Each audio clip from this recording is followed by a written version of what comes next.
YouTube, you know what it do, loved ones. After the story, go over there and hit me with a like, which is the thumbs up, and that'll let me know I'm kicking my stuff.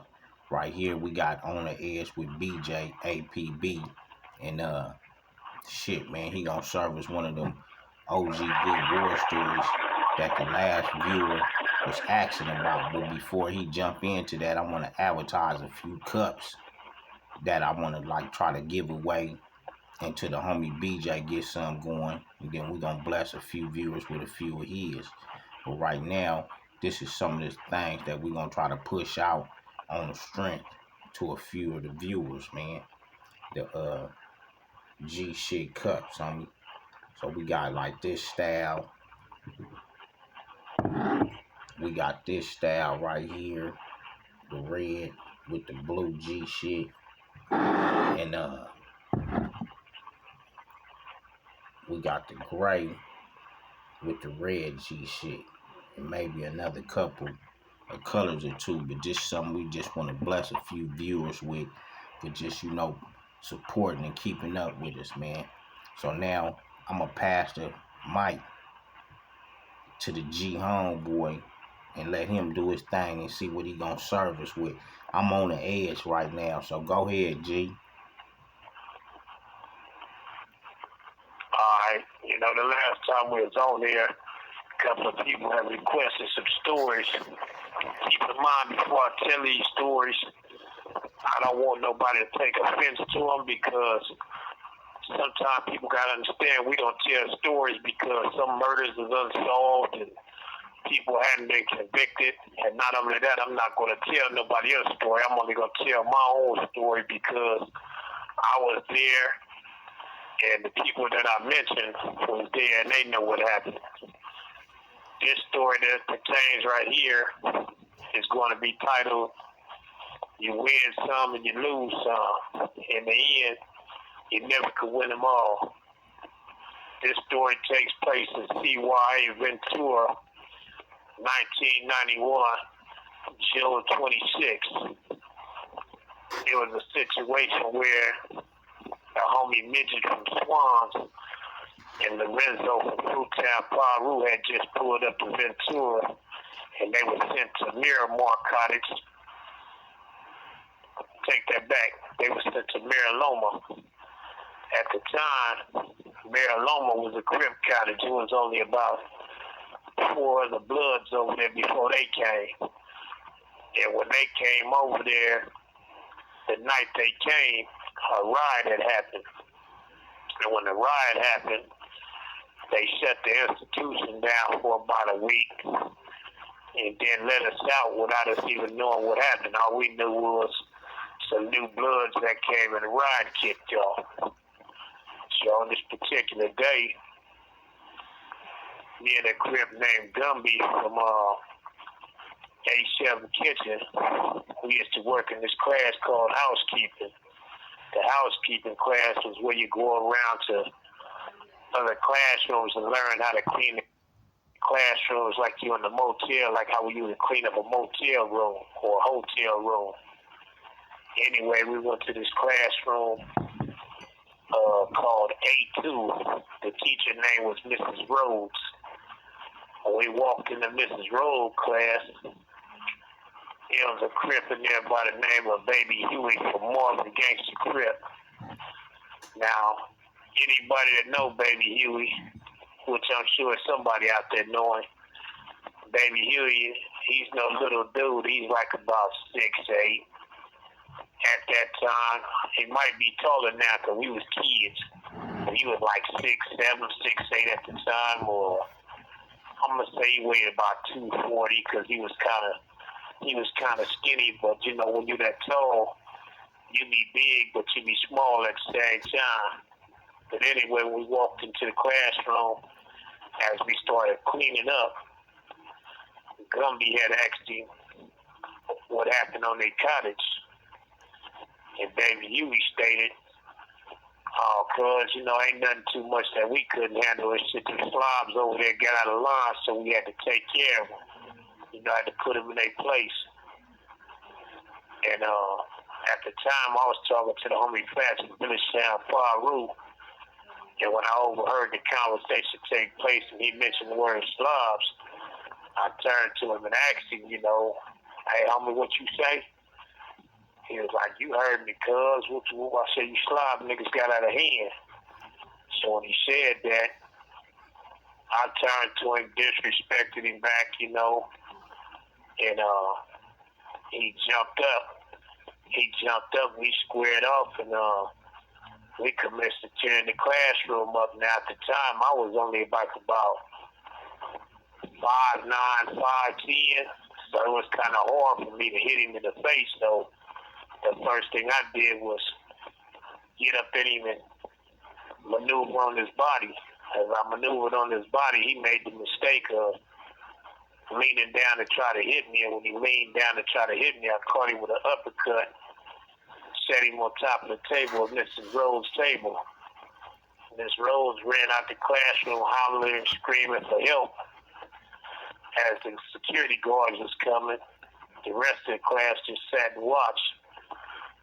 When the guards came, I let him up off the table. And when I let him off the table, I made a mistake, because when I let him up off the table, he went into a tirade and grabbed the whole desk, smashed it on me. When he smashed it on me, broke my arm. And that ended that fight. They took us back. They took me to medical, put a cast on my arm, took me back to my building, took me back to his building. After that, a week later, I was paroled because my counselor for my college, Mrs. Madeline Freeman, she felt that I was defending myself, and not only did she feel that I was defending myself, but the administration felt that you got to at least get into one fight. Other than that, they felt like you manipulated the system if you went in front of the board with no write-ups at all. So they paroled me.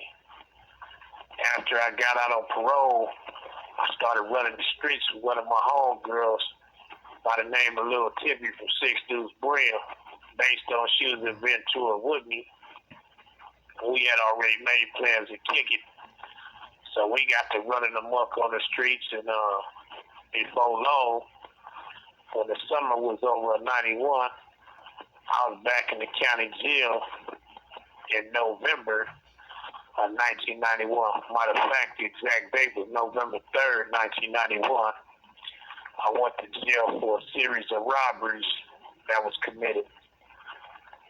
While in the county jail, I went to call Tippy one day for 4400.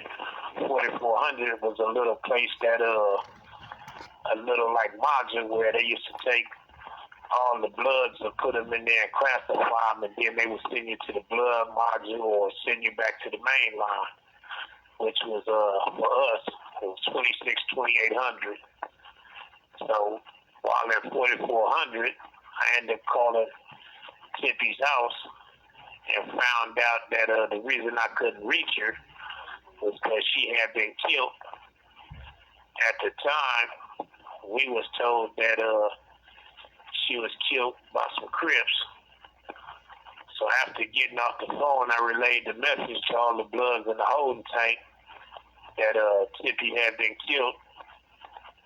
And from that moment on, we thought that the Crips had done it. So everybody in that holding tank, we went out and cruised and started attacking Crips all through the county jail. Robbing them, taking their store, beating them up, rack packing them, and we was getting rack packed. It just was going up all over the county jail. Every time we went somewhere, all of us was getting involved.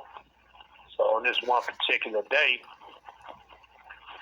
the police had shipped me, G-Nut from Black P.t.1.win, and Wacky Roof from Ludus Park there shipped us up to Wayside.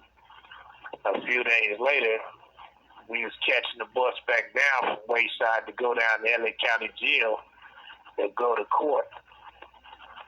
On the way down to court, we got into a wolfing match. This call and your telephone number will be monitored and recorded. At that time, they knew we was Crips because the police used to take the Bloodz and handcuff us behind our back and wrap the waist chain around our waist. And the Crips, they would get cuffed up to each other or get cuffed in the front. So that's how you know the difference between the Bloodz and the Crips.